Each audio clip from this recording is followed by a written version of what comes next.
আজ থেকে ৮ আগস্ট পর্যন্ত আওয়ামী লীগের নেতাকর্মীরা সারা দেশে হামলা চালাতে পারে এমন তথ্য দিয়েছে পুলিশের বিশেষ শাখা এসবি। তাই এ সময় বিশেষ সতর্কতা জারি করেছে আইনশৃঙ্খলা বাহিনী। সন্দেহভাজন যানবাহনে তল্লাশির পাশাপাশি গ্রেপ্তারি পরোয়ানা তামিল, সাইবার পেট্রোলিং এবং গোয়েন্দা নজরদারি জোরদারের নির্দেশ দেওয়া হয়েছে। বিস্তারিত রাপি সিদ্দিকের রিপোর্টে। বাছাইকৃত লাল সরিষার দানা থেকে অত্যাধুনিক কোল্ড প্রেস মেশিনে তৈরি হয় প্রাণ সরিষার তেল, আসল ঝাঁঝে আসল স্বাদে। ছাত্র জনতার গণ অভ্যুত্থানে গেল বছর ৫ আগস্ট ক্ষমতাচ্যুত হয় আওয়ামী লীগ সরকার। সন্ত্রাসী সংগঠন হিসেবে নিষিদ্ধ হয় ছাত্রলীগ। গোপালগঞ্জ সহ কয়েকটি স্থানে নিজেদের অবস্থান জানান দেয় তারা। অভ্যুত্থানের বছর পূর্তি উপলক্ষে আওয়ামী লীগ নেতাকর্মীদের দেশ জুড়ে হামলার পরিকল্পনা রয়েছে এমন তথ্য দিচ্ছে গোয়েন্দারা। অন্তর্বর্তী সরকার দলটির রাজনৈতিক কার্যক্রম নিষিদ্ধ করার পরও দেশ বিদেশে ছদ্মবেশে সংগঠনটির নেতাকর্মীরা তৎপর রয়েছে বলে তথ্য আছে গোয়েন্দাদের কাছে।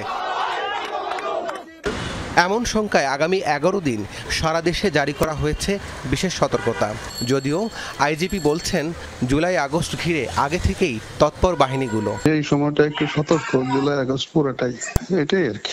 রাজধানীর নিরাপত্তা নিশ্চিতে ডিএমপির সব ইউনিটকে রাজনৈতিক পরিস্থিতি পর্যবেক্ষণ, সন্দেহভাজন ব্যক্তি ও যানবাহনের উপর নজরদারি, সরকারি বেসরকারি স্থাপনায় নিরাপত্তা জোরদার এবং সাইবার গোয়েন্দা কার্যক্রম বাড়ানোর নির্দেশ দেওয়া হয়েছে। বিশেষ অভিযান চালাতে বলা হয়েছে ২৯ জুলাই থেকে ৮ আগস্ট পর্যন্ত। প্রায় ১৪৬টা পয়েন্টে আমরা চেকপোস্ট বসাবো, সেটা রাত্রে। এর বাহিরে আমরা ওই যে হঠাৎ করে মানে 24/7 করি না, হঠাৎ করে মনে করেন যে আমি ১১টা থেকে ১২টা বলে দিলাম যে ১ ঘন্টার চেকপোস্ট হবে, আবার বিকালে কোনো এক সময় বললাম যে ৬টা থেকে ৭টা চেকপোস্ট হবে।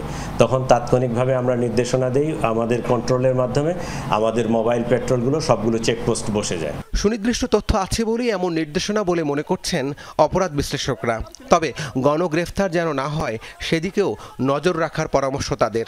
যারা নানা ধরনের অপরাধ বা অপতৎপরতা বা অস্থিরতা সৃষ্টির অভিযোগে অভিযুক্ত বা এ ধরনের পরিকল্পনা আছে বা যাদের চলাচল কিংবা যাদের গতিবিধি সন্দেহজনক এবং আইনের দৃষ্টিতে প্রশ্নবিদ্ধ, এদের বিরুদ্ধে আইনগত ব্যবস্থা গ্রহণ করতে পারলে চলমান যে অস্থিরতা বা যে অভিযোগগুলো আছে বা যে ধরনের সন্দেহজনক পরিস্থিতির সম্ভাবনা আছে সেই জায়গাগুলো নিয়ন্ত্রণ করা সম্ভব হবে। চলতি বছরের ১২ই মে এক প্রজ্ঞাপনের মাধ্যমে আওয়ামী লীগ এবং সহযোগী সব সংগঠনের কার্যক্রম বিচার শেষ না হওয়া পর্যন্ত নিষিদ্ধ ঘোষণা করে অন্তর্বর্তী সরকার। রাব্বি সিদ্দিকী, যমুনা নিউজ, ঢাকা।